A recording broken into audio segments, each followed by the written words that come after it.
on a global scale, there's a lot of things happening, and not all of them are bad. Here's an example out of China.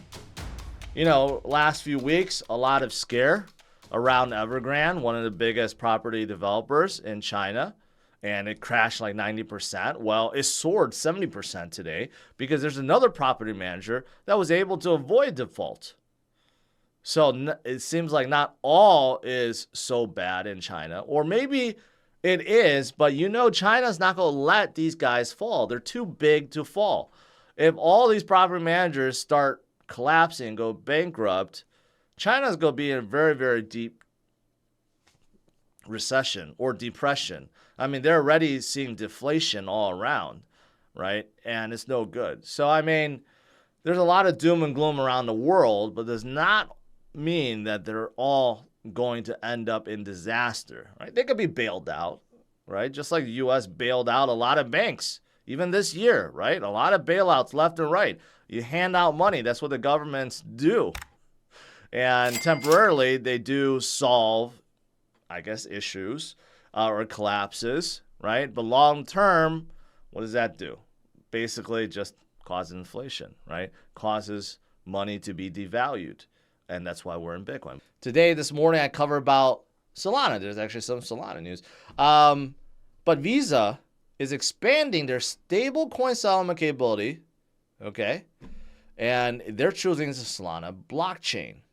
Interesting. So Visa and MasterCard and everyone else is exploring blockchain. They're looking at how to do settlements on top of blockchain, and now they're looking at stablecoins and also just enticing merchants, okay, to utilize crypto as well, right? So payments obviously is going to be a big part of crypto's future.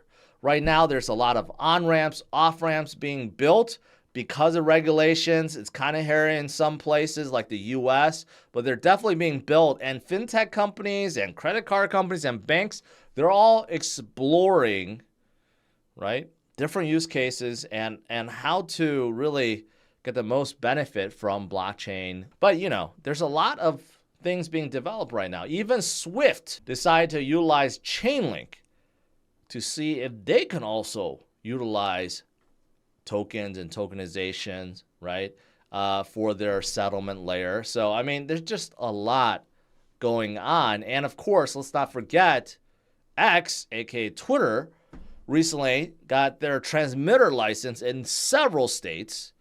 Okay, not just one. Started with Rhode Island, now it's like a dozen states, right? So even X wants to get involved. Elon wants to get involved, and this is obviously very exciting, right? Because we think that there may be a crypto wallet, there may be some Dogecoin integration, right? But of course, there's going to be probably stablecoin, Bitcoin, Ethereum. It's all in there. But again, see, this is natural evolution of crypto is actually to utilize it for paying things, right? It makes sense. So there's just a lot of stuff going on right now with payments, and it makes sense that once all these companies fully embrace and adopt, users will come in. They may not even care whether or not they're using crypto, right? They just want convenience. They want something that works.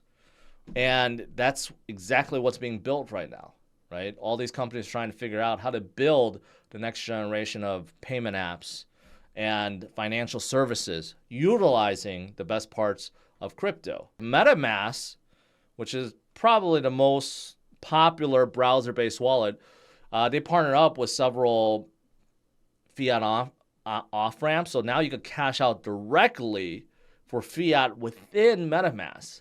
That's actually a pretty good feature. I love to see other wallets like RX or Trust, right, do that. They have swap features, but to be able to cash out in fiat, that's pretty amazing. And according to the article, you can cash out to PayPal, right? And I'm not sure. I have not tested it yet, so I don't know the full capabilities. But again, making things easy for people to use, that is always a win, right? That's how you drive in adoption without forcing people to, learn something new. You just make it really easy. Base, Optimism, these are layer 2s for Ethereum, right? Circle, USDC, a lot of talk about stablecoins and payments, right? Now I've expanded to these networks, and they're going to continue to expand too. Again, part of the growing adoption, part of payments that's growing, right? But overall, I think we're going to see a lot more of this. Right now, there is definitely a stable coin kind of war, right? Is it USDT, USDC? The other ones are quite small, so it's kind of these two battling out. But of course, we have PayPal with their new stable coin that's being embraced by Coinbase as well, right? So it's still early market. People are still trying to figure out. And maybe the market is big enough for more than one stable coin. And let's not forget CBDCs that's also being developed by countries as well, right? So there's a lot of stuff. There's a lot of stuff being worked on right now.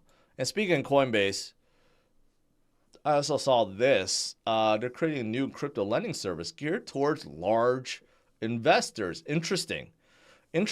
Now that you have like, Genesis and BlockFi and Celsius and Voyager, all these guys out, Coinbase wants to fill that role, and they're not afraid of the SEC. I guess that's how confident they are right now, right? They are in a lawsuit with the SEC, but I guess they feel like, yeah, I don't care. I don't care about Gary Gensler. He's on his way out. He's going to lose, right? So let's go ahead and move forward with this. So Coinbase has actually been making a lot of moves recently. A lot of moves.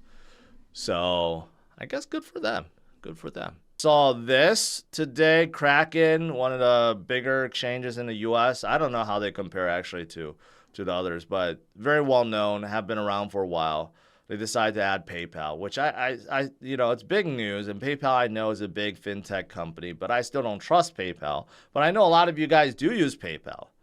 Okay, so now you'll be able to deposit your money utilizing PayPal, if you wanted to. But still, I don't trust PayPal. For Cosmos fans, DYdX, which is a decentralized order book exchange, is moving from Ethereum to Cosmos. They just announced this at Korean Blockchain Week.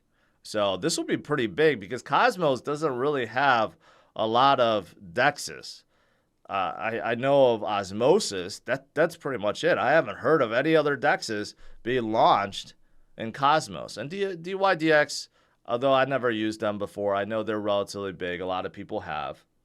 Right? And this could be a big thing for Cosmos. And it's order book style, which is different. China's doing a lot of crazy things, but they're trying to build out their metaverse. They'll be worth $20.5 billion by 2025. That's what they're doing. And they're creating guidelines, they're creating laws, they're creating all this stuff, right, to make this giant metaverse city a success. So again, in terms of global adoption, it's happening. It's slow, but it's happening. This is very different than what I just said about Bitcoin education in El Salvador. But yeah, a win is a win, though.